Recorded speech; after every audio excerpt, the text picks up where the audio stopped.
Alors, on va commencer cette séance. Et en effet, avec cette séance, on va terminer le premier chapitre sur la magnétique statique. La dernière notion qu'on va aborder, c'est la notion du flux magnétique. Alors,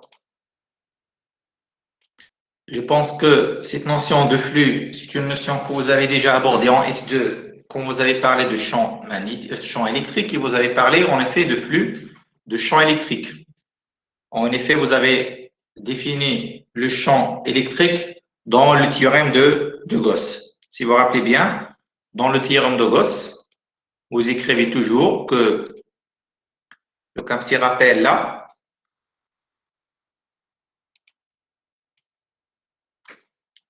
donc un petit rappel pour le flux électrique. Vous m'entendez bien? Oui? Oui. Alors, vous écrivez toujours. Oui? C'est bon? Oui, c'est bon, monsieur. Très bien. Alors, en électrostatique, vous dites toujours dans le théorème de Gauss que le flux électrique, donc vous le définissez comme étant le produit scalaire de champ électrique fois le vecteur ds. Et vous avez ça, donc le flux électrique, ça c'est flux électrique, généralement, donc si vous voulez là, le flux électrique. Et dans le théorème de Gauss, vous dites que ce flux, sur une surface fermée, dite de Gauss,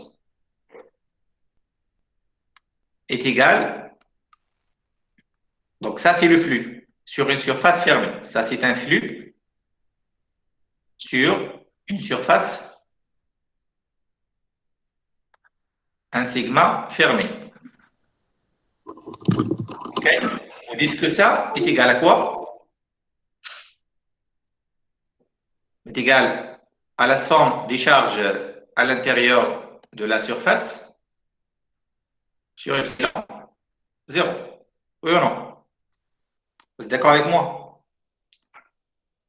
Oui, plus sigma de à surface sur 2 epsilon 0. Ok, là, je ne vais pas prendre ce terme-là parce que ça, c'est un terme généralement que vous n'avez pas même traité. Ça, c'est un terme qu'on utilise généralement pour les conducteurs. C'est pour les conducteurs, c'est pas pour n'importe quoi. Ok. Alors, moi, je prends le cas général dans le cas volumique. Ok. Avec la charge intérieure, si on est fait l'intégrale triple de rho d taux. Donc, je considère que j'ai des charges qui sont sur un volume. OK? Alors, supposons, si vous prenez un exemple qui est simple, si vous prenez une charge plus Q, alors, comment est-ce que je peux appliquer le théorème de Gauss dans cette situation? Donc, je vais essayer de prendre une sphère qui est centrée sur cette charge. Donc, voilà mon sigma de Gauss. Et je vais dire que le flux à travers cette surface fermée, en appliquant le théorème de Gauss, c'est le flux sur E ds et qui est égal de l'autre côté, ma charge Q sur epsilon 0. Et si vous intégrez là, en effet, là, le champ, vous pouvez imaginer les lignes de champ déjà qui sont comme ça, qui divergent vers l'extérieur, les lignes de champ électrique. Et vous pouvez voir que le vecteur E, il est porté par ER. Donc, le vecteur E sur la surface, il est là. Voilà le vecteur E. Parce que le vecteur E, il est tangent E'. Et donc, le E, il est radial. En effet, ça, c'est un ER de ER. Vous pouvez utiliser la symétrie pour montrer ça. OK? Alors, et de plus, le DS, c'est toujours un vecteur qui est perpendiculaire à la surface et il est dirigé vers l'extérieur. C'est-à-dire que pour ce point, par exemple, DS, il est dans ce sens. Voilà le ds. Et vous écrivez généralement, vous pouvez définir un vecteur unitaire n. Dans cette situation, n, c'est exactement ER, parce que vous êtes en coordonnées sphériques, et vous dites que le ds, c'est ds, l'élément de surface, ER, ou bien n. En effet, c'est n. Et donc, quand vous faites ce calcul-là, si vous essayez de faire ce calcul, qu'est-ce que je vais trouver? Que, en effet, ces deux vecteurs sont collinéaires, et donc ça va donner tout simplement intégrale sur cette surface sigma fermée, E de R, ds. Avec ds, c'est l'élément de surface en coordonnées sphériques, ou bien c'est pas la peine même de faire ça. Donc, ER, je peux le faire sortir à l'extérieur, parce que je fixe R déjà. Donc, après, vous continuez à faire le calcul pour trouver le champ. Mais ce n'est pas mon intérêt, ça. L'intérêt, ce n'est pas ça. Donc, moi, qu'est-ce que je voulais vous montrer là? C'est qu'est-ce que ça signifie, ce flux. Alors, le flux, c'est quoi, en effet? Alors, le flux, il exprime, en effet, la quantité des lignes de champ qui traversent une surface. Quand vous dites que ce flux est égal à cette quantité ou bien est égal à plus que sur epsilon 0, c'est quand vous dites, en effet, vous calculez la quantité des lignes de champ traversant cette surface.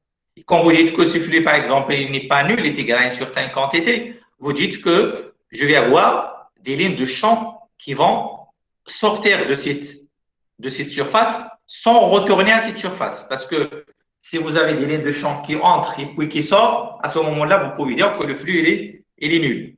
Alors, et vous pouvez remarquer qu'en effet, ce flux, il est proportionnel à la charge. Plus la charge est grande, plus je vais avoir un flux, important qui va traverser cette surface-là. OK? Et encore une chose, là, en effet, vous trouvez que E de R est égal à Q, si je ne me trompe pas, 4P, epsilon 0, R carré. Donc, E, comme vecteur, est égal à ça, ER, ER là. OK? Alors, si vous voyez encore que ce champ-là, ce flux, le flux qui est là, il est inversement proportionnel encore à la distance. Donc, quand vous éloignez, on va avoir moins de flux. Alors, ça, c'est autre chose. Alors, l'essentiel, c'est de comprendre que le flux, il traduit en effet physiquement, c'est comme la densité des lignes de champ qui traversent une surface bien définie. Parce que lorsque vous calculez un flux, donc vous spécifiez une surface. Donc, vous avez une surface et vous avez des lignes de champ qui traversent cette surface-là. Alors, quand vous dites que je calcule le flux, donc c'est comme vous mesurez la quantité des lignes de champ qui traversent une surface bien définie. Vous changez de surface, vous changez de flux. Parce que toujours, le flux est associé à une surface. Si vous prenez une surface plus grande, bien sûr, je vais avoir, peut-être, pas toujours, un flux plus grand. OK? Généralement, je vais avoir un flux, soit il va rester constant, soit il va augmenter. OK? Donc, le flux, il est associé toujours à une surface. OK? Donc, vous calculez le flux qui traverse une surface. Et pour le champ électrique, ce flux n'est pas nul, même pour les surfaces fermées. C'est-à-dire, même si vous avez une surface qui est fermée, le flux n'est pas nul parce qu'il est égal à une certaine quantité définie par le théorème de Gauss, est égal à la quantité des charges que vous avez à l'intérieur de cette surface. Okay? Après, je vais vous montrer pourquoi le flux à travers une surface fermée pour un champ électrique n'est pas nul. Okay? Alors, espérons que vous avez bien compris ça, mais encore, je vais vous montrer quelque chose. Mais mathématiquement encore, on peut définir le flux, parce que le flux, c'est une quantité mathématique. Okay? Parce que les gens pensaient que le flux, c'est une quantité physique. Non, le flux, c'est une quantité mathématique, C'est un être mathématique qui permet de traduire physiquement les lignes du champ. Alors, le flux en mathématiques, c'est tout simplement toujours l'intégrale double d'un champ vectoriel scalaire, l'élément de surface ds sur une surface. Alors, vous avez une surface, ok? Vous avez une surface S. Vous définissez un élément de surface ds. Vous associez à cet élément ds un vecteur ds qui est perpendiculaire toujours à cette surface, à cet élément de surface. Bien sûr, ds, c'est toujours, vous définissez un vecteur normal et c'est toujours ds n. Avec le n, c'est le vecteur normal. Et généralement, on dirige toujours le ds vers l'extérieur si vous avez une surface qui est fermée. Si la surface n'est pas fermée, à ce moment-là, il n'y a aucune différence. Alors, et après, vous placez cette surface dans un champ vectoriel. Alors, un champ vectoriel, c'est une quantité qui change, qui est caractérisée à chaque fois de l'espace par une valeur, une direction et un sens, à la différence d'un champ scalaire. Un champ scalaire, c'est une variable qui a pour point, à chaque point de l'espace, une valeur, mais pas, on définit pour un champ scalaire, il n'y a pas de sens ni de direction. Comme la température, par exemple. La température, c'est un champ scalaire. À chaque point de l'espace, vous pouvez définir la température. Mais la température, vous associez pas un sens à la température. Le choc gravitationnel, c'est un champ vectoriel parce qu'à chaque point de l'espace, vous pouvez définir une intensité, une direction et un sens. Le champ électrique, c'est un champ vectoriel. Le champ magnétique, c'est un champ vectoriel. Quoi d'autre? Alors, pour le moment, c'est les exemples qui viennent à la tête. Mais généralement, la définition, c'est qu'un champ vectoriel, c'est quelque chose que vous devrez définir en tout point de l'espace par un vecteur. Okay? Et donc, supposons que cette surface-là, elle est placée dans un champ et vous pouvez même imaginer qu'il y a des lignes de champ qui traversent cette surface. Okay? Par exemple. Alors, je peux définir donc à ce point-là, pour cet élément-là, je peux définir le vecteur, par exemple, A. Ça, c'est le vecteur A de mon champ. Et je dois avoir un angle θ entre les deux. Et donc, vous voyez que cette quantité, en effet, je peux même définir pour l'élément ds un flux élémentaire qui est égal à A ds et qui est égal à A ds cos θ. Tout c'est un produit scalaire. Et donc, vous avez deux cas extrémités. C'est si θ est égal à 0, ça veut dire que A il est collinéaire avec ds. Vous avez le flux maximum et défait, c'est tout simplement A ds. Et si θ est égal à P sur 2, donc vous êtes dans le cas que A est perpendiculaire à ds, et donc le flux élémentaire il est nul, et donc le flux total est encore nul. Alors, faites attention, pourquoi je vous donne ça? Parce que à chaque fois que vous avez un champ vectoriel qui est perpendiculaire à la surface, ce n'est pas la peine de chercher le flux parce qu'il est nul. Okay? Parce qu'on va tomber toujours sur ces situations-là. Supposons que vous avez par exemple la situation suivante d'un cylindre. Vous avez un cylindre qui est placé dans un champ qui est parallèle. Donc là, supposons que vous avez un champ comme ça. Ce cylindre, il est placé dans un champ qui fait comme ça. OK? Donc ça, c'est le champ, si vous voulez, B. Un champ A, okay, en général. Ça, c'est le champ A. Alors, à ce moment-là, qu'est-ce que je vais avoir? Là, vous avez trois surfaces. Vous avez cette surface, cette base. Donc, je peux l'appeler SB1. Vous avez cette base, SB2. et vous avez la surface latérale, SL. Alors là, qu'est-ce que je peux dire pour SB1? Pour SB1, le A, il est parallèle à DS. Parce que DS, comment vous le définissez sur cette surface? C'est dans cette direction.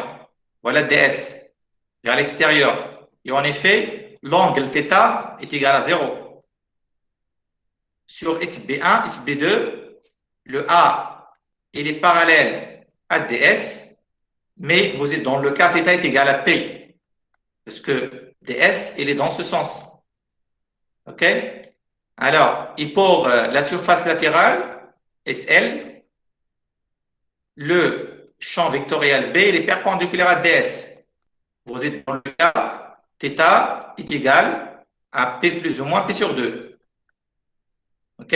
Donc, soit vous êtes de ce côté-là ou de ce côté-là. En tout cas, dans ces situations, D, je peux dire là, D phi L est nul.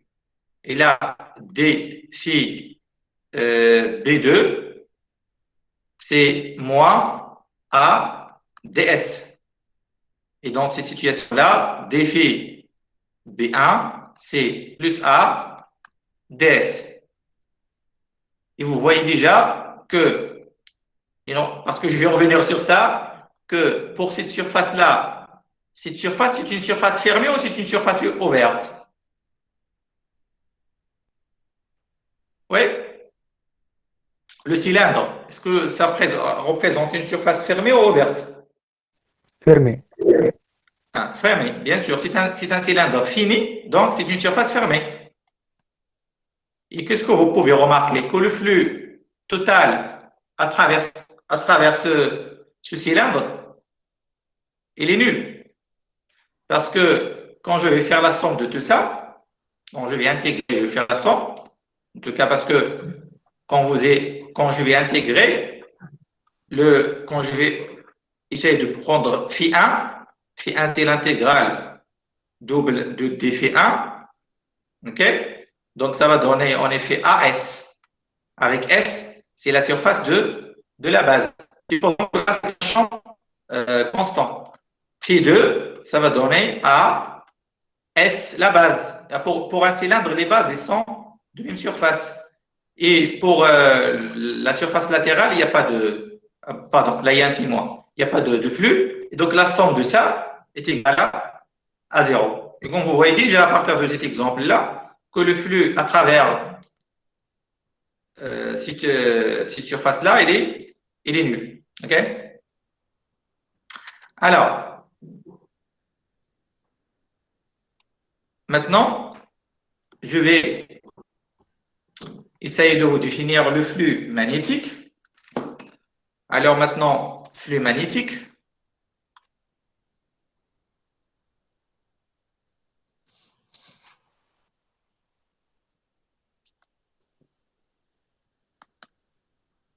Alors tout simplement, comment est-ce que je peux définir le flux magnétique? C'est que je vais utiliser la définition du flux pour le vecteur champ magnétique. Alors le flux magnétique, ça va être quoi? Phi est égal à intégrale double de BDS sur une surface quelconque. OK? Alors, supposons que vous avez un champ magnétique, voilà les lignes du champ. Alors, les lignes du champ magnétique, ça c'est B. Et vous avez une surface.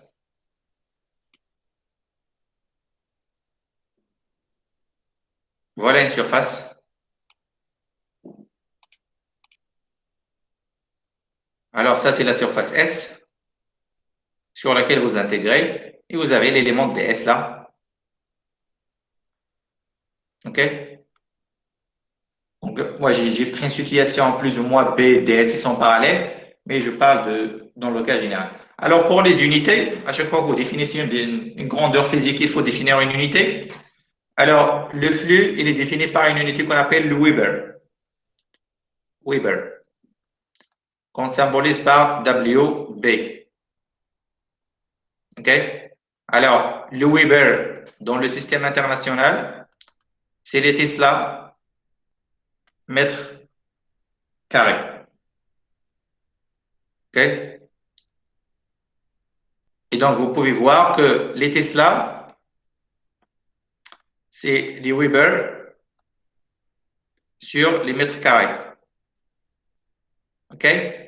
Alors, signifie quoi ça? Qu'est-ce que vous voyez? Quand vous avez quelque chose qui est divisé par l'unité de surface, comment vous appelez ça? Ça va être quoi ça? On a parlé de ça l'autre fois. Surface. Non, l'autre fois, on a parlé des ampères sur mètre carré. On a dit qu'on appelle ça quoi? Une densité de courant surfacique. Densité de courant surfacique. Alors ça, comment est-ce que je peux appeler ça? Qu'est-ce que je peux dire? C'est une densité de quoi? Densité de flux. C'est une densité surfacique de flux. Oui ou non? Vous êtes d'accord? Oui. Oui. Et donc, le champ magnétique, ça, le Tesla, c'est les champs magnétiques. Alors, le vecteur B on définit pour mesurer le champ magnétique, en effet, c'est une densité surfacique de flux. Et ça signifie quoi? Ça signifie que, qu'est-ce qu'il mesure B? En effet, il mesure la quantité de lignes de champ que vous avez par unité de surface. Donc, supposons que ça c'est 1 mètre carré. Vous avez une surface d'1 mètre carré. OK? Et donc, le B, en effet, le B, qu'est-ce qu'il représente physiquement? Le nombre, en effet, c'est comme le nombre de lignes par unité de surface, ou bien le flux par unité de surface. C'est-à-dire, plus vous avez des lignes qui sont très proches l'un de l'autre, qui traversent une surface, plus vous avez un flux qui est grand et vous avez une intensité de B qui est importante. Okay? Donc, en effet, le B, il apparaît comme étant une densité surfacique de flux. Alors, maintenant, je vais vous essayer de vous montrer qu'en effet, pour le champ magnétique, le flux à travers une surface fermée doit être nul. Alors, je vais vous faire des illustrations. Flux magnétique à travers une surface fermée. Si vous vous rappelez bien, pour le champ électrique, le flux à travers une surface fermée n'était pas nul, mais est égal en effet aux charges que vous avez à l'intérieur. Donc, quand est-ce que le flux électrique est égal à 0? Donc, le flux électrique sur une surface fermée est égal à 0 si la somme des charges à l'intérieur est nulle. Okay? C'est-à-dire s'il n'y a pas de charge à l'intérieur, vous prenez une surface de Gauss et là, il n'y a rien. Q est égal à 0. À ce moment-là, vous êtes dans cette situation. Pourquoi? Parce que le flux, qu'est-ce qu'il mesure? Le flux, il mesure les lignes de champ qui vont sortir à travers cette surface. Et s'il n'y a rien à l'intérieur, il n'y a pas de lignes qui vont traverser cette surface. Et s'il n'y a pas de lignes de champ qui vont traverser cette surface, le flux doit être nul. OK? Espérons que vous avez bien compris ça. Alors, mais dans le cas général, le flux n'est pas nul. Dans le cas général, en général, ça, c'est Q sur epsilon 0, bien sûr Q intérieur. OK? Ça, c'est dans le cas général. On va voir maintenant qu'est-ce qui se passe pour le champ magnétique. Alors, je vais prendre une situation, par exemple, supposons que vous avez un fil électrique parcouru par un courant. OK? Je vais prendre je vais dessiner le fil comme ça, c'est un fil qui est dirigé vers vous. OK? Alors, les lignes de champ, comment je peux présenter les lignes de champ dans cette situation?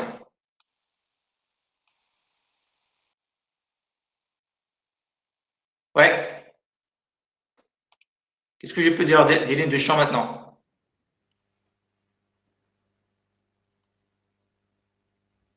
Alors, les lignes de champ vont être des cercles autour de ça, non?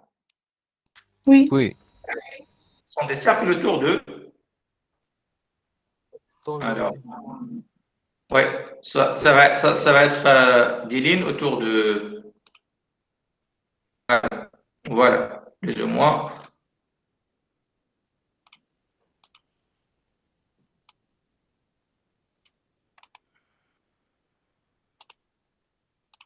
Voilà, ça c'est un ligne de champ, par exemple. Et voilà un autre cercle. OK.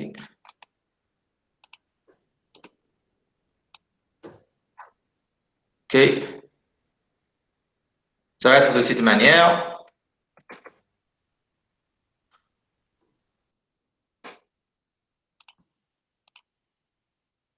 Voilà, 3 lignes par exemple. Ce sont des cercles. Et pour l'orientation, est-ce que vous pouvez me donner l'orientation? C'est dans le sens horaire ou l'antéhoraire? L'antéhoraire. Vous êtes sûr? Qu'est-ce que vous avez utilisé? La règle de la main droite. La main droite. Hein. La main droite, c'est plus simple là. Donc, on va avoir cette situation-là. Okay? Les lignes sont dirigées dans ce sens-là. Okay? Alors maintenant, je vais essayer d'imaginer une surface fermée. Donc, une surface fermée, par exemple, je vais prendre un cercle, une sphère. Dans une sphère en 2D, je vais l'imaginer par exemple comme ça. Voilà une sphère. Une surface fermée. Un sigma, si vous voulez. Une surface fermée. Donc, essayez d'imaginer ça comme étant une sphère. Alors, vous voyez déjà que les lignes de champ vont entrer de ce côté-là et vont sortir de l'autre côté. Et exactement le nombre de lignes qui entrent, c'est le nombre qui sort. Qu'est-ce que ça signifie à votre avis? Parce que si vous essayez de calculer le flux, qu'est-ce qu'on va trouver? Si vous divisez par exemple ça sur 2 demi-sphères, sur ce demi-sphère, le n, le vecteur n, il est dirigé dans ce sens. Sur ce demi-sphère, il est dirigé dans ce sens. Mais le champ, il est toujours dans le même sens. Ce qui fait que le flux que je vais trouver dans ce côté-là va être dans le sens avec un signe négatif de l'autre côté. Et donc, la somme des flux, en effet, sur cette surface-là, ça va être quoi? Nul, 0. 0. Ce n'est pas la peine de faire les calculs. Essayez de comprendre ça physiquement. Le flux, c'est le nombre de lignes de champ qui traversent une surface en respectant le signe des vecteurs. Ça veut dire là, quand vous avez des lignes qui entrent et des lignes qui sortent, il faut faire la somme algébrique. Alors, plus là, on voit que le nombre de lignes qui entrent, c'est le nombre de lignes qui sortent, j'affirme rapidement que ce flux doit être nul sur cette surface-là. OK? Alors là, ce n'est pas la peine de montrer ça en général, mais on va accepter ça parce que quand je vais traiter le chapitre sur les équations de Maxwell, je vais revenir sur cette démonstration. Alors, en effet, on peut généraliser et on peut dire que le flux magnétique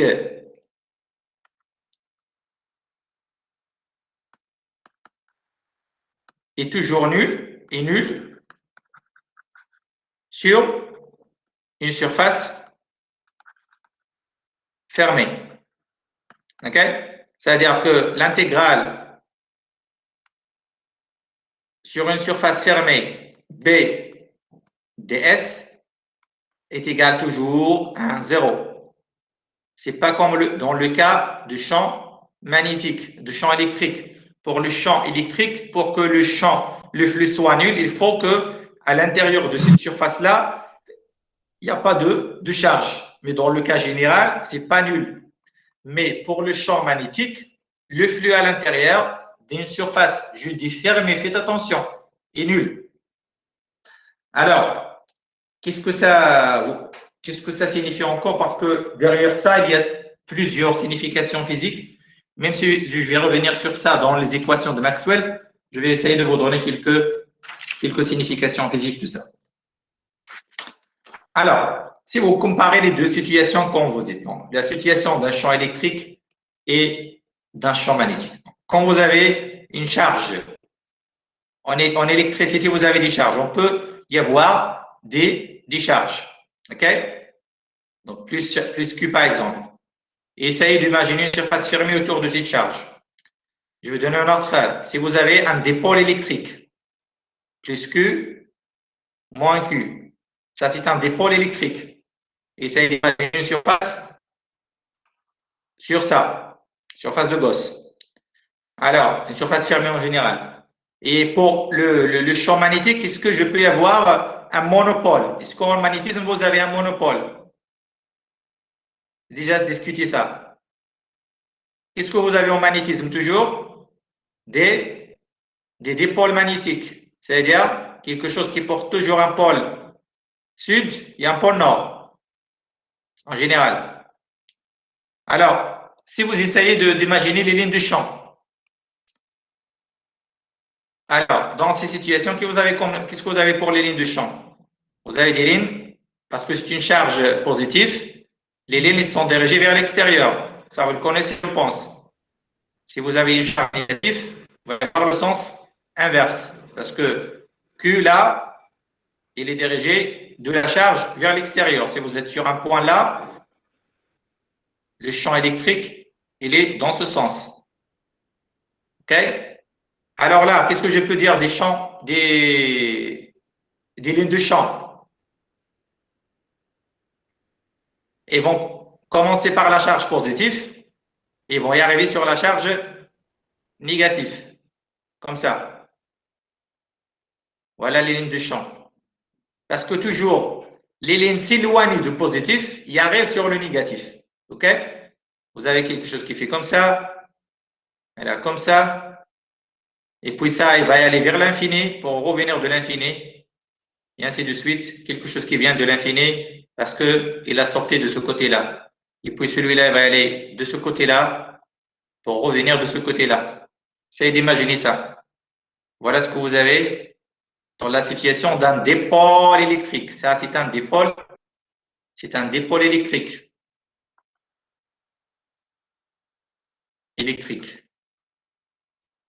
Par exemple, un dipôle électrique, c'est la molécule d'eau. Alors, pour la molécule d'eau, c'est un dipôle électrique. OK? Parce qu'il y a une différence d'électronégativité entre les hydrogènes et les oxygènes. Donc, quand vous avez la molécule d'eau qui fait une liaison avec un H et avec un H, avec un double libre là, OK? Alors, qu'est-ce que vous avez là? Là, vous avez celle-là qui va porter une charge, on appelle ça delta moins. Là, vous avez un delta plus. Là, vous avez un delta plus. Et ça, c'est équivalent en effet à un dipôle. C'est quand vous avez là une charge, un delta, par exemple, là, c'est deux delta. Là, vous avez 2 delta moins, et là, vous avez 2 delta plus. Et donc, celui-là, il est pareil comme étant un dipôle avec une charge négative et une charge positive. Et donc, qu'est-ce qu'il va créer celui-là? Puisque c'est un dipôle, il va créer un champ électrique dans l'espace et les lignes de champ dans ces situations vont être de ce type-là. Comme ça. Et là, vous avez quelque chose qui fait comme ça. OK, qui vont y arriver de ce côté-là. Parce que c'est un dipôle, il va créer dans l'espace un champ électrique. Toutes les molécules d'eau créent un champ de ce type-là. Alors, pour l'aimant. Alors, l'aimant, vous le connaissez, les lignes de champ sortent du pôle nord et entrent par le pôle sud. Et donc là, c'est comme celui-là, il se comporte comme le pôle positif, et celui-là, il se comporte comme le pôle négatif si vous faites une équivalence avec le dipôle électrique. Ça, c'est un dipôle magnétique. En magnétisme, il n'y a pas de monopôle. OK?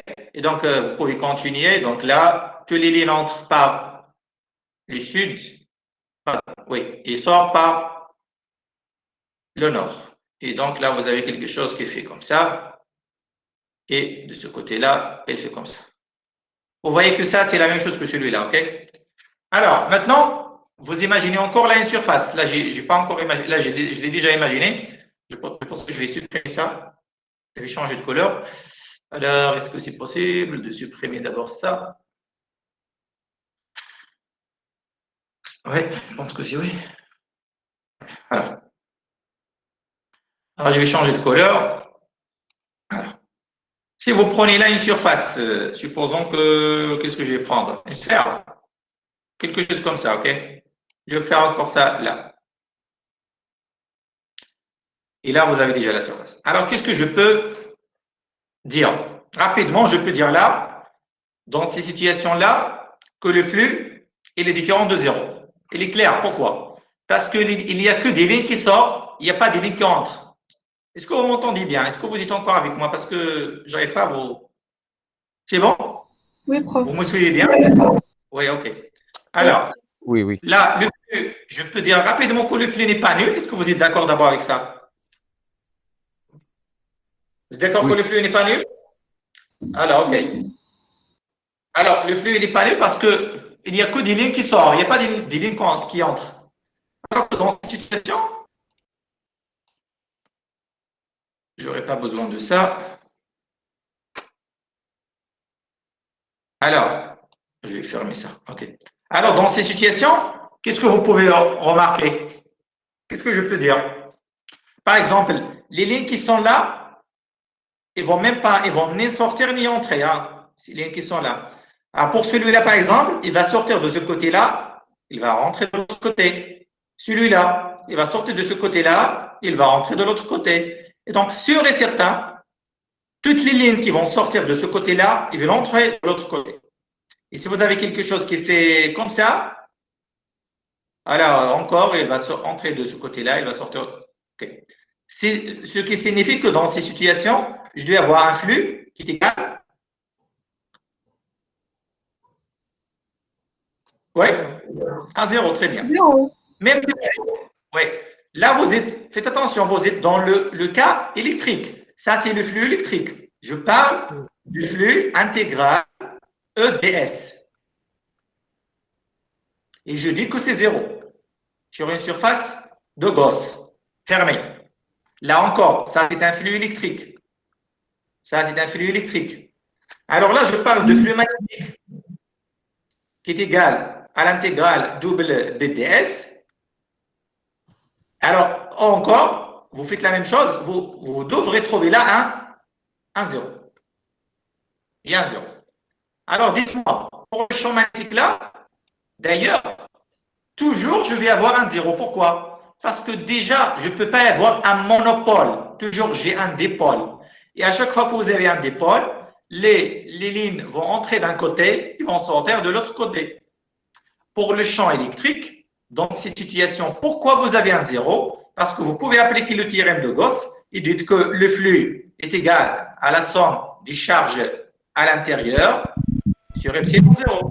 Il se trouve qu'à l'intérieur, vous avez plus Q, moins Q. Sur epsilon 0, vous avez déjà un 0. Mais ça, c'est des maths. Physiquement, je peux le voir déjà avec les lignes de champ. Toutes les lignes qui sortent, ils entrent de l'autre côté. OK?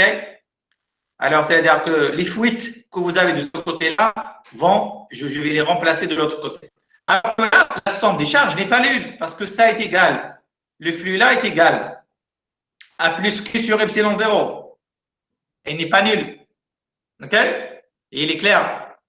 Alors, ça signifie quoi d'abord? Le fait que le flux de champ magnétique il est toujours nul sur les surfaces fermées. Ça signifie physiquement la non-existence des monopoles magnétiques. Donc, quand on vous dit quelle est la signification physique du fait que le flux magnétique il est nul à travers une surface fermée, vous me dites ça signifie la non-existence des monopoles magnétiques. OK? Pourquoi le flux magnétique de champ électrique, parfois il est nul, parfois non? Parce qu'on peut y avoir des monopoles électriques. La charge électrique, un électron, un proton, ce sont des monopoles électriques. Les molécules comme l'eau, c'est un dipôle électrique. Donc, je peux y avoir les deux. En magnétisme, toujours, à chaque fois que vous avez un morceau d'aimant, si vous avez une spire, si vous avez un solénoïde, une spire, c'est toujours d'un côté il est nord, de l'autre côté c'est un sud. Un solénoïde encore, il se comporte comme un aimant, nord-sud. Donc, vous avez toujours un dipôle magnétique. Et ça signifie que le flux, ça va être toujours nul. Alors, une dernière chose sur ça, quand je vais traiter les équations de Maxwell, je vais vous montrer que quand vous écrivez flux de B ds égale à 0 sur une surface fermée, alors ça est équivalent mathématiquement que la divergence de champ B est égale à 0. Et quand vous écrivez que le flux de champ électrique sur une surface fermée est égal à Q sur epsilon 0, bien sûr les charges intérieures, alors ça c'est équivalent de dire que la divergence de E, je pense que c'est une équation que vous avez déjà écrite en S2, est égale à ρ sur, pardon, je vais effacer ça. Ça, on va le montrer dans le chapitre des équations de Maxwell. Est égal à ρ sur epsilon 0. Avec ρ, c'est la densité volumique de charge. OK? Alors, qu'est-ce que ça signifie ça? L'opérateur div. Qu'est-ce qu'il traduit, l'opérateur div? Mathématiquement, qu'est-ce qu'il traduit? Qu'est-ce qu'il vous dit? Qu'est-ce qu'il vous donne comme notion? Div, c'est la divergence, non? On vous dit qu'il y a quelque chose qui diverge dans l'espace. OK? Alors, si vous arrivez, si vous essayez de voir le premier schéma, par exemple, alors ces lignes de champ, ils vont diverger dans l'espace. Il y a une divergence qui n'est pas nulle de ce vecteur. Et c'est pour cela que dans cette situation-là, la divergence n'est pas nulle, est égale en effet à la densité de charge volumique sur epsilon 0. OK? Donc, la divergence n'est pas nulle. Okay? Et là, la divergence, il est de plus positif. La divergence, il est positif parce que ça diverge, ça commence par un point vers l'extérieur. Si vous avez une charge négative, à ce moment-là, les lignes de champ vont faire comme ça. Et en effet, on va avoir une divergence négative. Div de E dans cette situation, il est négatif, mais il n'est pas nul. Là, le div de E n'est pas nul et il est positif de plus. Et vous le voyez très bien parce que ça, c'est déjà, il est proportionnel à la charge. Si vous avez une charge positive, le div il est positif. Si vous avez une charge négative, le div il est négatif. S'il n'y a pas de charge à l'intérieur, il n'y a pas de divergence. Alors, si vous êtes dans cette situation, dans celle-là, est-ce que je peux dire que ces lignes-là présentent une divergence? Ces lignes de champ-là, ce sont des boucles fermées. Ça commence par un point et ça revient à un autre. Et donc là, la divergence, géométriquement, vous pouvez le voir que la divergence de E dans cette situation est égale à 0. Et encore là, la divergence de B est égale à 0. Ça veut dire que ces lignes de champ ne divergent pas dans l'espace. Il sort par un pôle et il entre par l'autre pôle. Il n'y a pas de divergence de point de vue géométrique parce que le div, c'est un opérateur. Et quand on vous dit en physique un opérateur, il mesure quelque chose. Les divs, le gradient, le rotationnel, ce sont des opérateurs qui mesurent. Le grade, il mesure la variation. Le div, il mesure la divergence. La rotation, il mesure la rotation de vecteur. Est-ce que le rotationnel, est-ce que ça va changer de direction ou non? Est-ce que le vecteur change de direction ou il ne change pas de direction? Par exemple, là, il n'y a pas de rotationnel. Alors, signifie quoi? Donc, ça, c'est une écriture mathématique, mais ça signifie que les lignes champ magnétiques sont toujours des boucles fermées. Sont des boucles fermées. OK? Donc, le divergence, il est nul, c'est-à-dire que les lignes de champ, ce sont des boucles fermées. Ils sortent d'un côté et l'autre par l'autre côté. Alors qu'en électricité, c'est pas toujours. Si vous avez des charges à l'intérieur, non. Si vous n'avez pas des charges à l'intérieur d'une surface, alors, à ce moment-là, oui. Donc, vous voyez les deux situations que je peux avoir en électricité, alors qu'en magnétisme, vous avez une seule situation, c'est toujours des boucles fermées. Alors, si vous avez par exemple, alors déjà pour un exemple qu'on a traité déjà, voilà, là, vous le voyez, déjà le champ créé par un fil, les lignes de champ, ce sont des boucles fermées. Vous les voyez déjà là. OK? Alors, si vous avez une spire, c'est un peu difficile pour une spire, mais si vous avez une spire comme ça, alors vous avez la ligne centrale qui vient de l'infini et revient par l'infini. Okay, il va y aller vers l'infini, il va revenir par l'infini. Alors, je vais prendre ce pour y avoir le sens positif. Je vais avoir ça. Et alors, si vous avez d'autres lignes, ils vont faire comme ça. OK.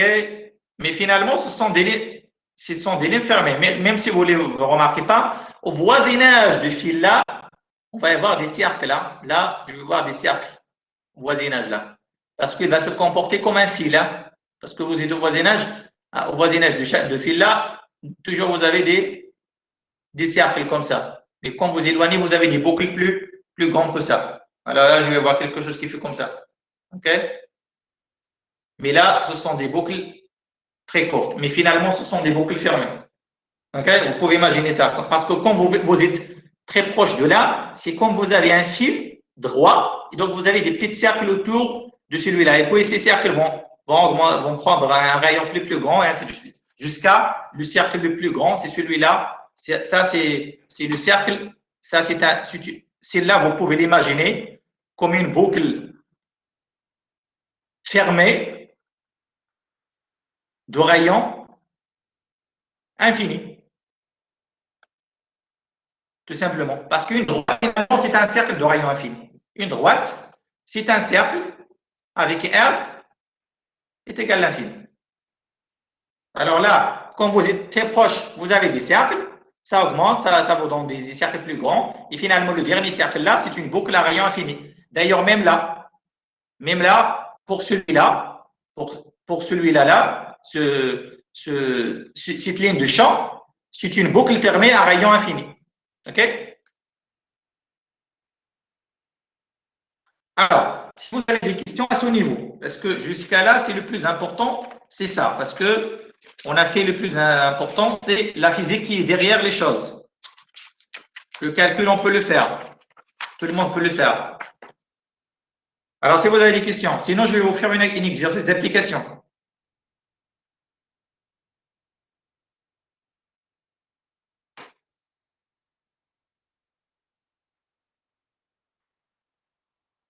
Oui, si vous avez des questions.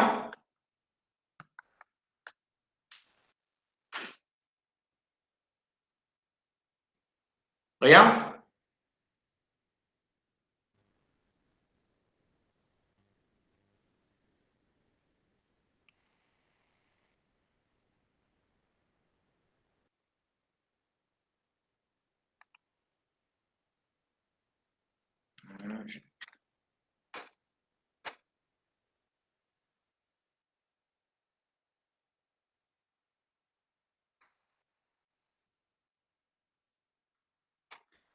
Oui?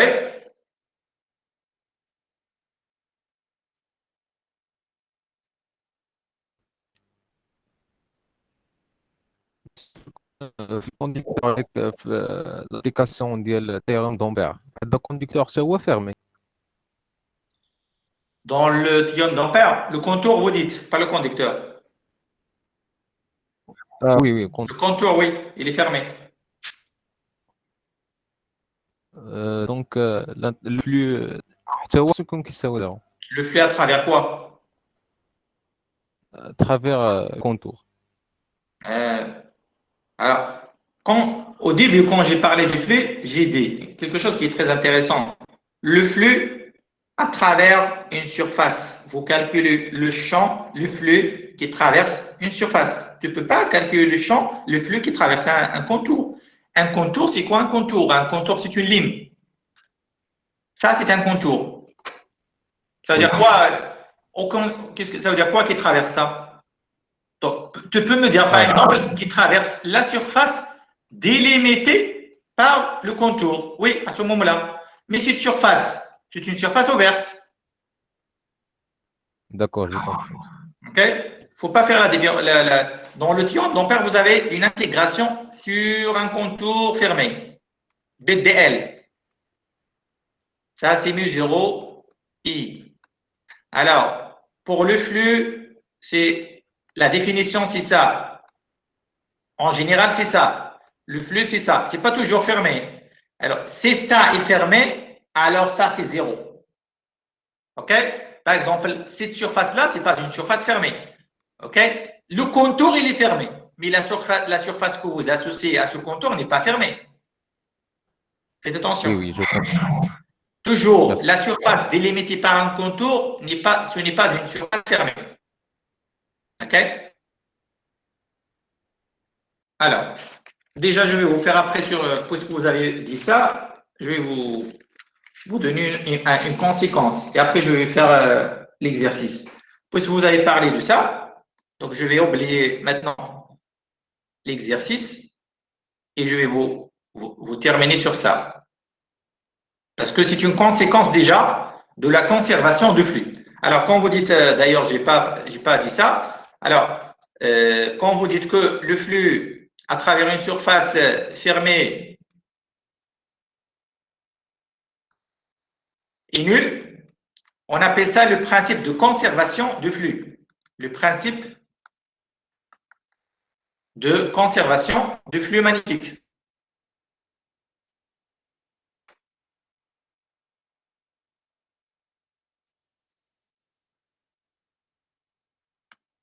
De flux magnétique.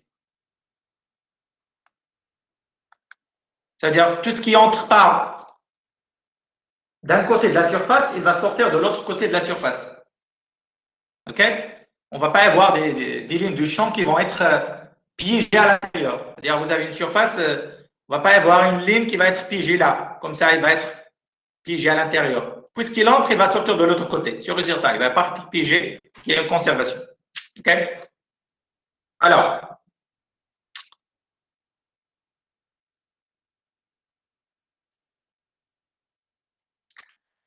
maintenant, puisque vous parlez de contour, alors, si vous avez un contour, essayez d'imaginer un contour. Alors, à ce contour-là, je peux associer plusieurs surfaces. Je peux, par exemple, associer cette surface plate. Je peux l'appeler S1. Je peux associer une surface qui est fait comme ça, comme un chapeau de ce côté-là. Je peux l'appeler S2. Par exemple, une demi-sphère. Je peux associer de l'autre côté d'autres demi-sphères que je peux appeler S3. Ou bien vous pouvez imaginer tout simplement une sphère et vous divisez la sphère en deux avec un contour. Pour bien voir ça, donc vous divisez cette sphère-là en deux parties. OK, voilà. Donc ça, c'est le contour. Celui-là, c'est le contour auquel je vais associer trois surfaces. S1, S2 et, si vous voulez, S3. C'est la surface plate, c'est là. OK? C'est une surface plate. Essayez d'imaginer ces trois surfaces. Alors, qu'est-ce que vous pouvez remarquer? si vous prenez la sphère en totalité, alors la sphère, c'est quoi? C'est S1 plus S2. C'est une surface fermée. Est-ce que vous êtes d'accord? Ouais? Oui. Et donc, le flux à travers la sphère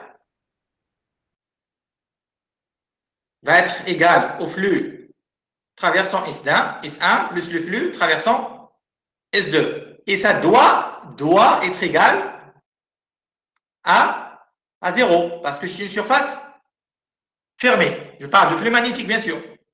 Ça signifie quoi? Ça signifie que le flux traversant S1 doit être égal à moins le flux traversant S2.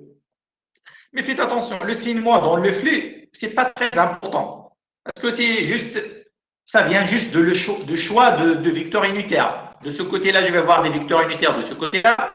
Et là, je vais avoir des vecteurs unitaires de ce côté-là, les vecteurs normaux.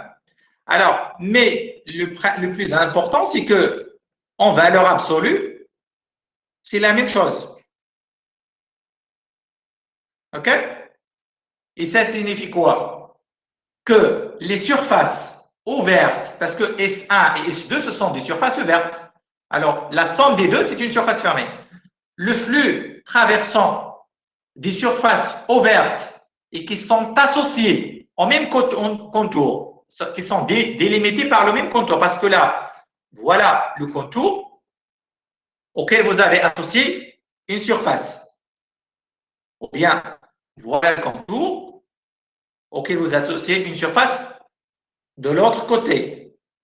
Alors, le flux à travers ces deux surfaces doit être de même valeur. Bien sûr, ça peut être de sens opposé, mais de même valeur. Quand vous associez des surfaces au même contour, c'est-à-dire le choix de surface, ce n'est pas très intéressant. OK? Et ça peut vous donner une idée. Quand on a utilisé le théorème d'Ampère, on a choisi du contour et je le dis toujours, vous avez le droit d'associer à ce contour n'importe quelle surface. Pourquoi? Parce que ça ne va rien changer. Et ça vient de ça. Ça vient du fait que déjà, le flux est conservatif. Donc, les flux à travers les différentes surfaces, ça va être toujours le même. Et donc, ça ne va pas changer en effet le résultat physique que vous trouvez. OK? Alors, ça, c'est très intéressant. Donc, les flux traversant ces deux surfaces qui sont associées au même contour, c'est la même chose. Et d'abord, la même chose, parce que je peux associer là encore une surface. Et donc, si vous appelez ça S1, et ça, c'est S3, si vous voulez. Alors, encore, le flux à travers S1, en valeur absolue, ça va être la même chose que le flux à travers S3. Et encore là, le flux à travers S2, ça va être la même chose que le flux à travers S3. C'est-à-dire, parce que dans cette situation, vous avez ce contour-là qui est en rouge. Je peux associer à ce contour différentes surfaces. Et parmi ces surfaces, je peux prendre cette surface plate. Je peux prendre celle-là qui est la forme de demi-sphère en haut ou bien de demi-sphère en bas. Et les flux traversant ces surfaces-là vont y avoir la même valeur absolue. Pour le flux, ce n'est pas très intéressant le signe, hein, parce que le signe pour la valeur, pour le flux, c'est juste, ça vient de votre choix. C'est comme, je ne sais pas, vous êtes au lycée, vous parlez du moment d'une force, et parfois vous trouvez que le moment il est négatif, parfois le moment il est positif, mais tout ça, ça vient de votre choix de sens positif des moments. Donc, c'est la même chose. Donc, ce n'est pas très intéressant le sens pour le flux, parce que le flux, c'est un nombre, ce n'est pas un vecteur, ok? C'est une quantité mesurable. Alors, ça signifie tout simplement le signe moins, est-ce que ligne entre ou bien sort, hein? Donc, positif là, ça veut dire que les lignes vont sortir de ce côté-là, alors que de ce côté-là, ils vont entrer dans la surface. C'est-à-dire que ce n'est pas vraiment très intéressant. OK? Alors, maintenant, c'est une remarque ça. Ça, j'ai juste une remarque, ou bien c'est une conséquence. C'est une conséquence de.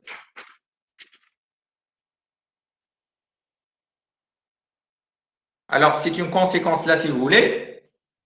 Je peux l'écrire si vous voulez, pour la noter si vous voulez là. Alors,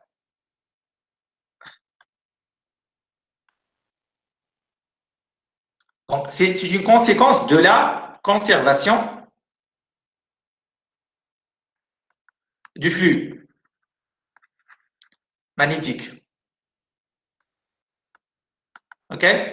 Alors, qu'est-ce qu'on vous dit dans cette conséquence? Que le flux du champ magnétique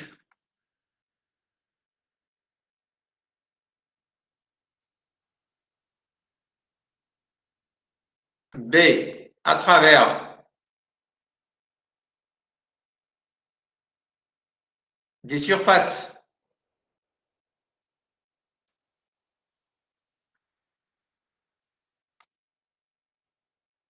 s'appuyant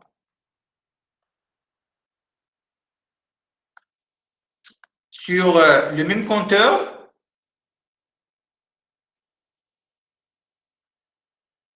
et de même valeur.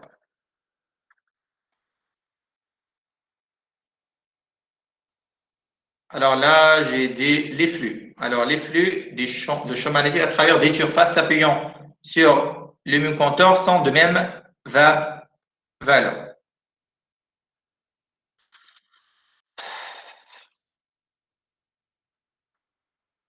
OK?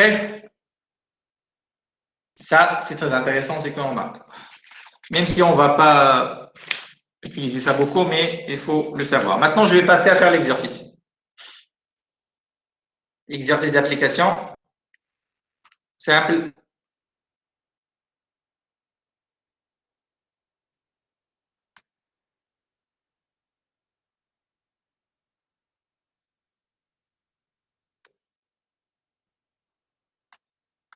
Alors, je vais prendre le cas d'un sonoloïde. Est-ce que vous me suivez toujours?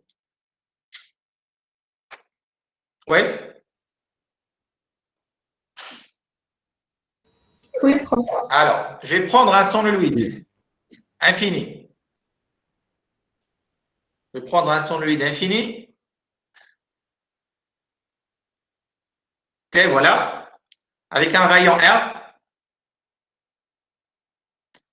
Bien sûr, l'axe, ça c'est l'axe de symétrie de sonoloïde.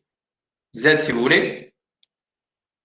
Il est parcouru par un courant I. Alors, ça veut dire quoi? Que le champ magnétique, il est dans quel sens là? Vers la droite ou vers la gauche? Dans le sens positif de Z ou le sens négatif de Z? Le sens positif. Dans le sens positif. Oui, le sens positif de Z. Oui, à l'intérieur. Donc là, vous avez le champ B qui fait comme ça. Alors, l'expression de B. Vous avez un sonoïde infini égal à quoi l'expression de B? B est égal à quoi? Égal à quoi? Il ne dépend pas de R. mu0i. C'est un B de R suivant Z. Et vous avez des situations. C'est une fonction définie par un segment. Soit c'est 0, soit c'est mu0 in I. Alors, c'est 0, c'est vous êtes à l'extérieur. Et cette valeur-là, c'est vous êtes à l'intérieur. Est-ce que vous êtes d'accord? Ouais? Vous êtes d'accord avec ça? Oui, prof. C'est l'exercice de l'autre fois, parce que ça, c'est un sonoïde infini. Sonoïde infini, là, je suis dans le cas d'un sonoïde infini. Ou bien très long, tout simplement. C'est un sonoïde infini ou bien très long. Alors, on va essayer je vais vous donner plusieurs cas. Alors, on va essayer de calculer le flux magnétique traversant la surface associée à une spire. Donc, le flux magnétique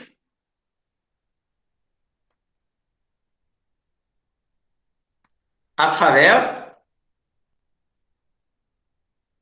la surface d'une sphère.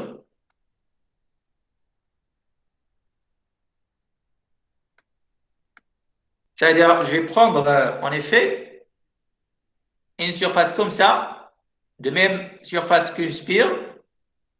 Voilà mon S sur laquelle je vais essayer de calculer le flux. Bien sûr, c'est une sphère, c'est une surface ouverte. Donc, sûr et certain, je ne vais pas trouver un zéro. Donc, on va essayer de chercher le flux. Donc, je vais commencer par la définition. Alors, le flux traversant une sphère, c'est quoi? Par définition, c'est un intégral double BDS sur la surface de cette sphère. Alors, je vais essayer. Donc, B, c'est un. Est-ce que je suis. Qu'est-ce que je vais prendre? Est-ce que je vais prendre la valeur à l'intérieur ou à l'extérieur? Pour le B. Égale quoi le B sur cette surface-là? En tout point de cette Intérieur. surface. Voilà la surface. En tout point de cette surface-là, le B, d'abord, est-ce qu'il est uniforme ou il est variable? Si vous prenez deux points différents, là et là, est-ce que je vais avoir la même valeur de B ou de B uniforme? Parce La même valeur. l'autre fois, on a montré dans l'exercice que le champ il est uniforme. Oui, il est uniforme parce qu'il est égal déjà une constante, est égal à mu 0 ni. Il n'y a pas de dépendance en R suivant EZ. Je suis à l'intérieur maintenant. Et pour le vecteur, ça c'est B. Et pour DS, alors DS, voilà, je vais l'orienter dans ce sens. OK?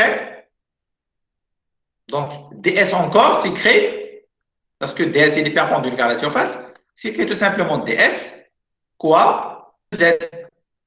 Avec DS, c'est quoi? C'est l'élément de surface en coordonnées polaires. Il est égal à quoi DS dans ces situations? R, DT. R dt. Ouais. En effet, si vous intégrez DS, l'intégrale de DS dans ces situations, c'est la surface de la sphère. C'est la surface de la sphère. Et la surface de la sphère, tout simplement, c'est P R. C'est-à-dire, ce n'est pas la peine même de penser à ça. Parce que vous intégrez sur une sphère et la surface d'une sphère, donc délimitée par cette sphère-là, ça va être PR au carré, la surface d'un disque que vous connaissez déjà. Alors, ça est égal à quoi? Donc, est égal à l'intégrale double de B. Donc, je vais remplacer B par son expression. De B, c'est-à-dire mu 0 ni EZ, ds, ça veut dire R dr dθ, EZ. Alors, les constantes, je vais les faire sortir à l'extérieur. Mu 0 ni, EZ produit scalaire EZ, c'est 1. Donc, je vais avoir intégrale R dr, intégrale dθ. Vous intégrez sur une sphère, donc le dθ, c'est un tore complet. Et le R, il change, il varie entre 0 et le rayon R. Alors, vous faites un petit calcul. Mu 0, ni. Là, c'est un demi R carré. Vous pouvez vérifier ça vous-même. Et puis ça, c'est 2P. Et vous voyez là déjà, vous avez PR carré. C'est la surface du disque. Donc, qu'est-ce que vous avez en résultat là? Mu 0, n, pardon, petit n,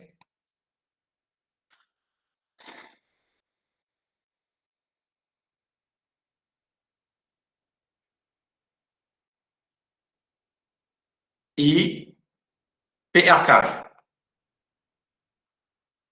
OK? Et ça, vous pouvez faire des applications numériques si vous avez des valeurs. OK? Alors, ça, c'est pour le cas infini. Si vous avez, pour un solénoïde,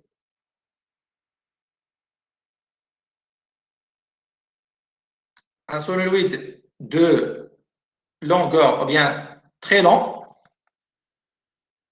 Très long. Alors, si vous avez le sonolyte qui est très long, ce n'est pas infini, je peux définir une longueur. Donc, je peux dire que le petit n là, c'est le nombre de spires sur la longueur de mon sonolyte. OK? Parce que pour un sonolyte infini, tu ne peux pas définir une longueur. OK? Alors, à ce moment-là, je vais avoir le flux à travers une spire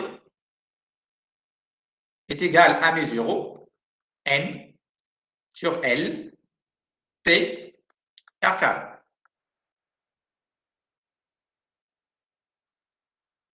Et vous voyez quoi? Que le spire là, le flux il augmente avec quoi?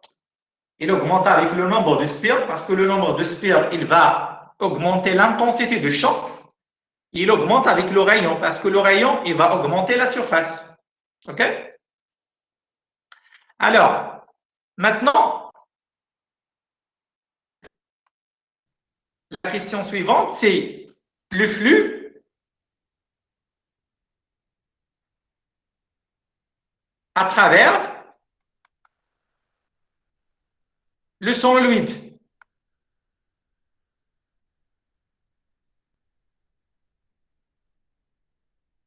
Bien sûr, je vais prendre un sonolyte très lent. Je ne peux pas prendre le cas infini. Quand je dis là très lent, ça veut dire que je suis dans la situation R, la longueur L, qui est supérieure, on a dit l'autre fois, la condition c'est de prendre un L qui est supérieur à dr, pour dire que je suis dans cette situation. Alors, parce que si vous êtes dans cette situation, vous avez le droit d'appliquer cette formule. C'est une approximation, mais vous avez le droit de le faire. Alors, dites-moi, qu'est-ce que je vais faire? Maintenant, je ne vous demande pas de calculer sur une spire, mais sur le sonolyte. À votre avis, qu'est-ce qu'on va faire? Le flux à travers le sonolyte.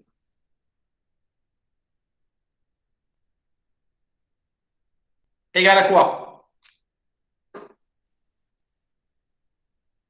Essayez de penser un peu. On ne va rien calculer en effet.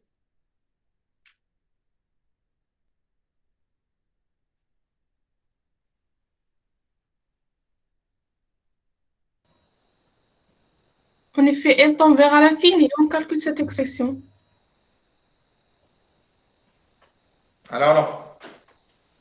C'est très simple. Ça signifie quoi que je vais calculer le flux à travers un sonolyte?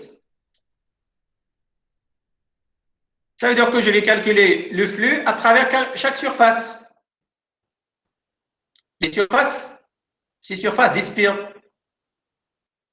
Et nous, on a fait déjà quoi? On a déjà calculé celui qui est créé à travers une seule spire.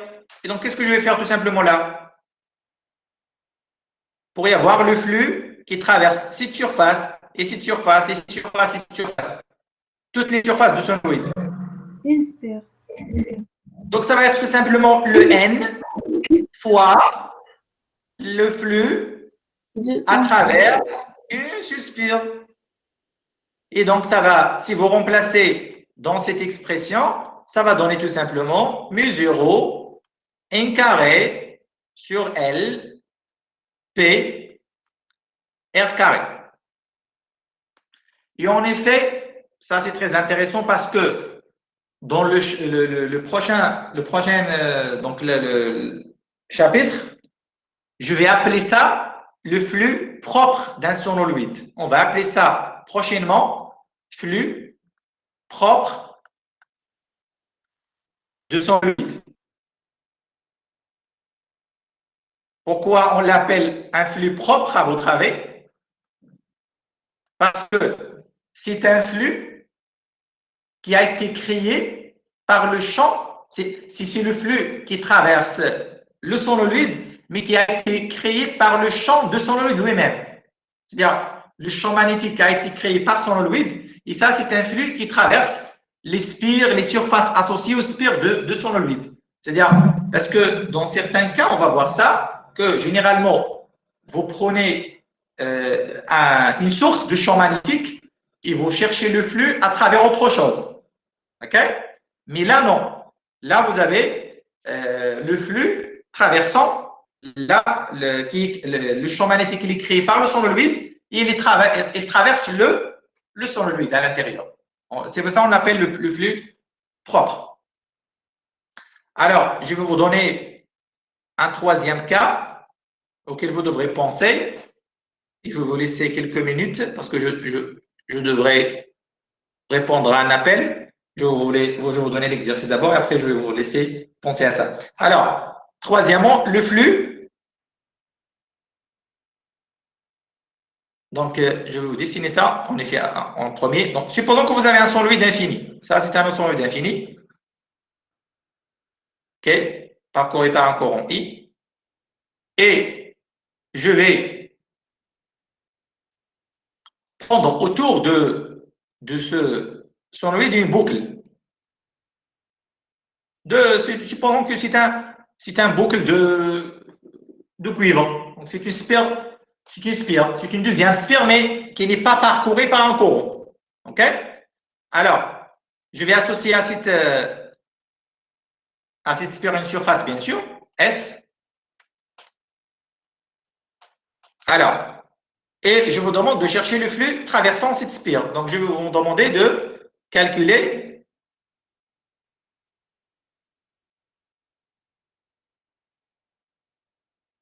le flux. Donc, calculer, pardon, je viens de refaire le même problème. Alors, le noir, mince. Alors, calculer le flux traversant. Alors, d'abord, créer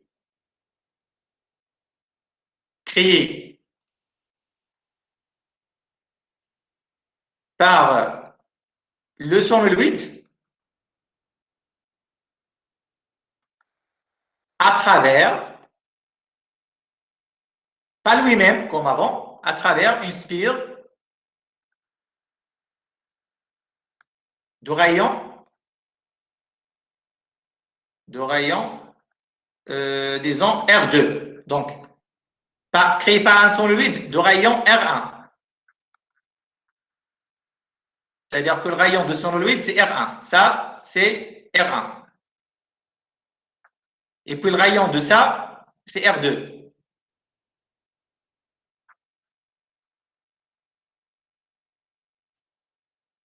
Mais essayez de traiter les cas.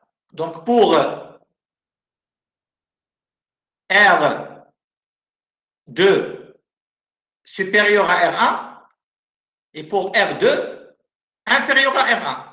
C'est-à-dire que cette boucle-là, il est à l'extérieur ou bien il est à l'intérieur. Donc là, la boucle, il est à l'extérieur, là, il est à l'intérieur.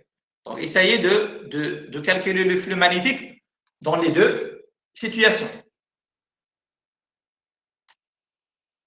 OK? Vous voulez bien voir l'expression. Je vais vous donner quelques minutes à penser. Disons 5 minutes à penser. Je vais essayer de faire un appel téléphonique et après je vais revenir. OK? Est-ce que vous êtes d'accord? Oui, monsieur. Oui? Alors, Oui. monsieur. je vais couper juste. Oui, monsieur. Donc, vous avez 3 minutes à penser, 5 minutes à penser.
Alors, est-ce que c'est bon? Ça marche?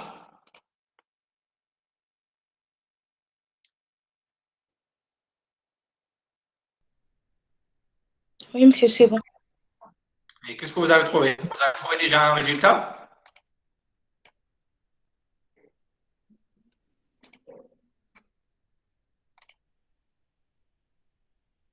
Alors, est-ce que vous arrivez à trouver quelque chose? Essayez de me dire ce que vous avez trouvé, que vous voulez de trouver.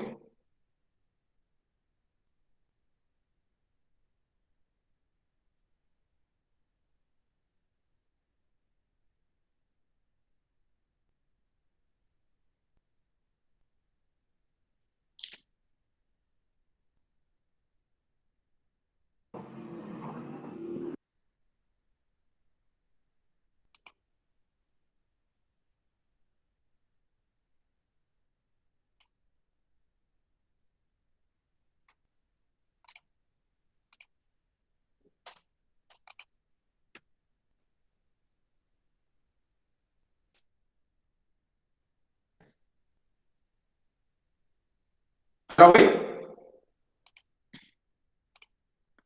vous pouvez me dire qu'est-ce qu'on va faire? Est-ce que c'est mieux de commencer par le cas R de inférieur ou supérieur? Le plus simple. D'abord, qu'est-ce que vous avez trouvé comme résultat? Est-ce que vous pouvez me dire le résultat que vous avez trouvé? Pour R2 inférieur à R1 et pour R2 supérieur à R1. Qu'est-ce que vous avez trouvé pour le flux, là?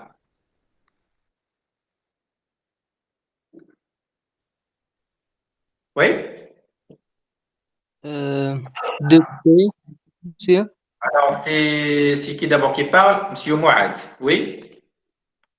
2P nu 0 NI. Le P. Oui. 2P. Nu 0 0. NI. Oui. In I. Pourquoi c'est in I? Ah, in I, ah, pardon. Ah. Pour le Oui, oui. chômage. In I, OK. Fois R2 au carré moins R1 au carré sur 2. R1 au carré moins R2 au carré sur 2. R2 ad R1. R2 au OK. carré moins R1. OK. Ouais. Et pour le deuxième, vous avez trouvé la même chose ou c'est différent? 0, je pense. Alors là, vous dites que c'est 0. Alors ça, c'est les suggestions de M. Mouad. Alors les autres, qu'est-ce que vous avez trouvé? Est-ce que vous avez trouvé quelque chose de différent que ça? Quelqu'un d'autre?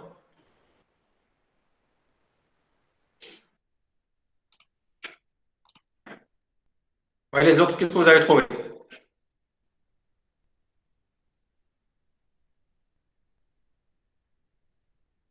Oui? Essayez de prendre la parole. Ce n'est pas nécessaire de trouver le bon résultat.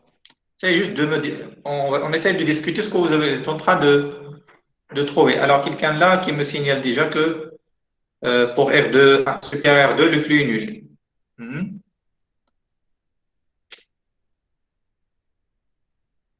Alors, juste pour vous clarifier une chose. Quand est-ce que je vais avoir un flux nul physiquement? Essayez pas de penser mathématiquement parce que vous pensez toujours mathématiquement et ça pose un problème pour vous. Le flux, comme je viens de l'expliquer en avant, c'est en effet, il mesure les lignes de champ qui traversent une surface. Alors, ça veut dire qu'à chaque fois que vous avez une surface qui est traversée par des lignes de champ, il doit y avoir un flux. OK? Que ce soit lorsqu'il est traversé totalement par des lignes ou bien une portion de cette surface qui est traversée par des lignes. OK? Quand est-ce que je vais avoir un zéro? C'est lorsque toutes ces lignes qui traversent la surface vont revenir, qui entrent dans la surface, vont sortir de la surface dans l'autre direction. Mais je ne pense pas qu'on est dans ces situations. Donc, je ne pense pas qu'on va y avoir des zéros là. Que de la première, que ce soit dans la première ou dans la deuxième. Oui. Vous êtes d'accord? Physiquement, je le vois physiquement. D'ailleurs, ce n'est pas la peine de faire les calculs pour voir est-ce que je vais. Les zéros, en physique, on les voit avant le calcul. Toujours. Alors, on ne peut pas y avoir des zéros là. Faites attention. Alors, les autres, est-ce qu'il y a quelqu'un d'autre qui a trouvé autre résultat? Ok, on va essayer de le faire ensemble. Alors, pour le cas, je vais commencer par le cas R2 inférieur à R1. Parce que croyez-moi, ça, c'est le cas le plus simple. Alors, signifie quoi ça? Voilà le solénoïde. Et vous avez placé à l'intérieur de son solénoïde une spire. Là. OK? Donc, les lignes de champ, bien sûr, créées par le solénoïde, ce sont des lignes droites. Je peux les voir, je peux avoir des lignes comme ça. Voilà les lignes de champ. Je vais avoir des lignes qui traversent la surface et des lignes qui ne traversent pas la surface. Pourquoi? Parce que la surface de la spire, elle est inférieure à la surface délimitée par une spire parmi le solénoïde. Alors, ma surface, c'est ça. Voilà ma surface. Et cette surface, en effet, c'est PR2 au carré. OK? Alors, qu'est-ce que je peux dire? Donc, je vais dire que le flux dans cette situation, le flux à travers la spire dans cette situation, c'est BDS. Alors, le DS, c'est un élément de surface sur la spire. Il est là. OK? Alors, ça veut dire que je vais intégrer sur la spire. Pourquoi? Pour intégrer sur la spire. Parce que la spire, il est entièrement traversé par des lignes de champ. C'est-à-dire, chaque point de cette spire-là, il est traversé par une ligne de champ. OK? Donc, je vais intégrer sur la totalité de la spire. On va voir que dans le deuxième cas, ce n'est pas possible. Et donc, ça signifie quoi là? Ça va donner quoi? Le champ, je suis à l'intérieur, le champ, il est constant. Et donc, vous avez l'intégrale de mu0 in I, ça c'est le champ B, fois, donc c'est EZ, DS est encore sur EZ, ce n'est pas l'appel donc ça tout simplement c'est DS. Avec DS, c'est RDR, dθ. Et donc, quand je vais intégrer sur la spire en totalité, mu0 NI, intégrale RDR, dθ. Alors, pour le dθ, parce que c'est une spire. Mais là, je dois faire attention. Là, c'est entre 0 et R2. OK? Parce que j'intègre sur la surface de la spire sur laquelle je travaille. Donc, ceci, ça va donner quoi? Comme résultat, ça va donner, ça c'est la surface en effet, P R2 au carré. Et ça va donner mu0 NI P R2 au carré. Alors, si vous êtes dans la deuxième situation, c'est là qu'on va avoir les choses un peu claires. Si je suis dans le cas R2 qui est supérieur à R1. Alors, si vous schématisez ça, en effet, c'est le schéma que vous avez là. C'est celui-là. Donc, si vous schématisez ça, vous avez le solénoïde. Et puis, vous avez cette surface. Voilà. Et cette surface-là,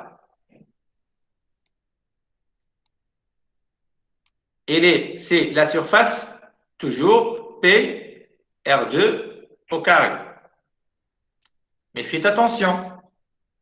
Là, à l'intérieur de son solénoïde, à l'intérieur, là, sur cette portion de surface, le champ, il n'est pas nul.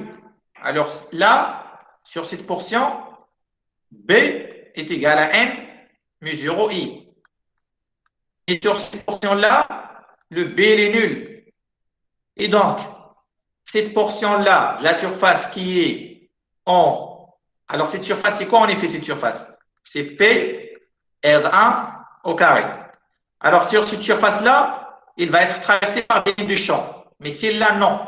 Il n'y a pas des lignes de champ qui vont traverser le reste de la surface. Et donc, quand je vais intégrer pour chercher le flux, je n'ai pas le droit d'intégrer sur la grande spire. OK? Tout ce que je peux dire, tout ce que je peux faire, c'est donc dire c'est n mu 0 i intégrale r dr intégrale dθ. Donc le dθ c'est entre 2p. Mais est-ce que je vais intégrer entre 0 et R2? Non. Parce que là, la surface qui est là n'est pas traversée par des lignes. Les lignes, ils traversent cette portion. Donc vous avez la grande spire, et puis il y a une petite sphère à l'intérieur, et cette surface qui est traversée par des lignes de champ. Alors cette surface-là, il n'y a rien qui traverse là. Et donc je dois me limiter sur R1. Ça ne signifie pas que j'intègre sur le sonoloïde. Non, mais j'intègre sur, en effet, est égal à ça, est égal plus n mu 0, intégrale donc, de 0 à R1, de R1 à, pardon. Alors, pour ne pas se tromper sur ça, donc, je vais garder la variable B. Je ne vais pas remplacer B. Alors, le problème, c'est que sur cette surface-là, le champ magnétique n'est pas uniforme. Il possède deux valeurs. Quand vous êtes entre 0, quand vous êtes entre donc, 0 de P, 0 R1, à ce moment-là, le champ B de R est égal à quoi? Est égal à N mu 0 I. OK? Alors, quand vous êtes entre R1 et R2, à ce moment-là, le champ il est nul. Et c'est pour cela que je vais diviser mon intégrale en deux surfaces. Donc, je vais dire, voilà, est égal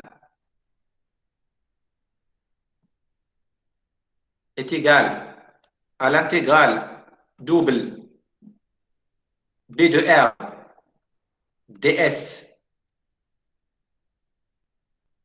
plus, alors là, je vais intégrer tout simplement,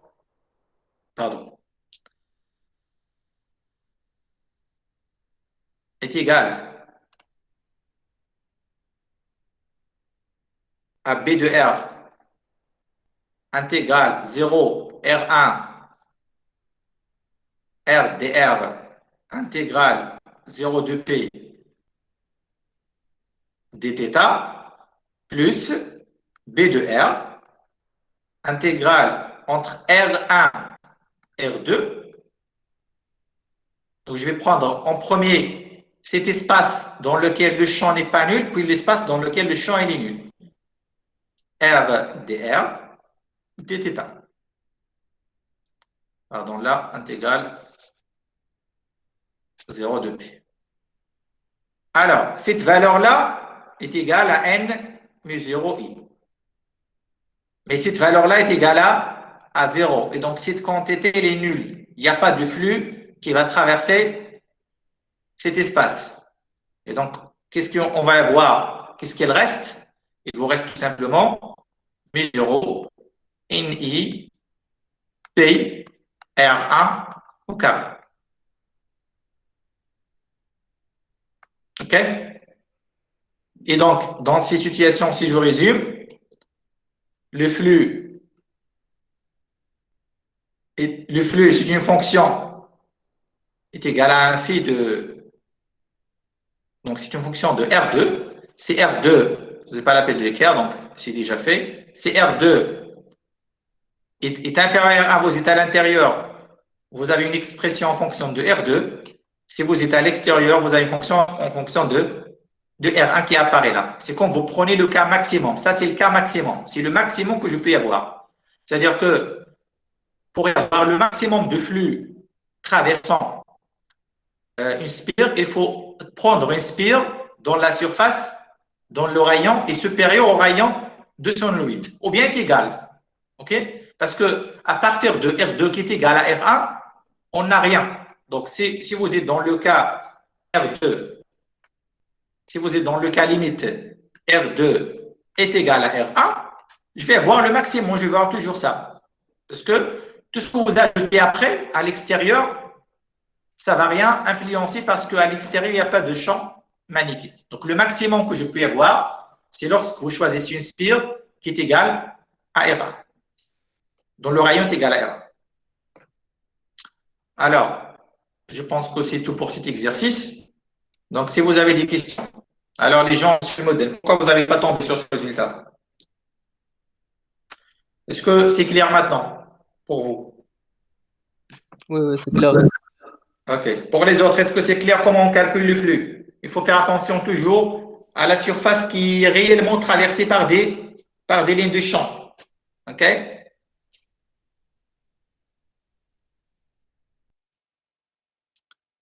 Alors, est-ce que c'est bon? Oui, c'est bon. Oui, Oui, c'est bon. Monsieur.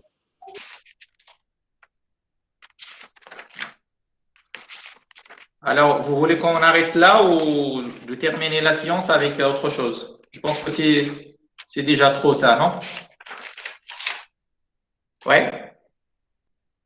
Alors, en tout cas, si on arrête là, la prochaine fois, je vais continuer à faire le cours et de faire un exercice. Donc, la prochaine fois, il me reste une petite partie de cours sur le théorème de Maxwell. Pas les équations de Maxwell, je dirais le théorème de Maxwell. Là, le théorème de Maxwell, c'est en relation avec le flux. Et je vais l'énoncer et après, je vais faire un exercice d'application parce que dans l'exercice d'application, j'aurai besoin de ce théorème. Alors, l'exercice que je vais traiter la prochaine fois, je vais le déposer d'abord sur la plateforme. On va utiliser dans l'exercice la définition de flux et après, on va utiliser ce théorème, dit le théorème de Maxwell, qui permet d'avoir une relation entre le travail de la force de la place et le flux de champ magnétique. Et on va voir que c'est une relation qui permet rapidement parfois de trouver la valeur de la force de la place sans utiliser la définition de la place. Ou bien, contrairement, trouver l'expression de flux à partir de l'expression de la force de la place. Parce que quand vous établissez une relation entre le travail et le flux, ça veut dire que vous établissez une relation entre la force et le flux. Il suffit d'imaginer un déplacement virtuel pour faire ce calcul. Alors, je pense que je vais m'arrêter à ce niveau. Alors, si vous avez des questions jusqu'à là. Alors, pour cet enregistrement, je vais le laisser sur la plateforme. Okay? Je ne vais pas le partager sur YouTube généralement. Je vais voir. Mais en tout cas, je vais le laisser comme l'autre fois. Espérons que l'autre fois, vous arrivez bien à télécharger la vidéo de l'autre fois. Oui. Oui, donc, il n'y a pas de problème pour le lien que vous avez pour la vidéo précédente? Non. Okay. Oui. Quand je fais des séances de cours comme ça, de plus de 2 heures, je préfère de vous déposer un lien Drive sur la plateforme au lieu de télécharger la vidéo sur YouTube.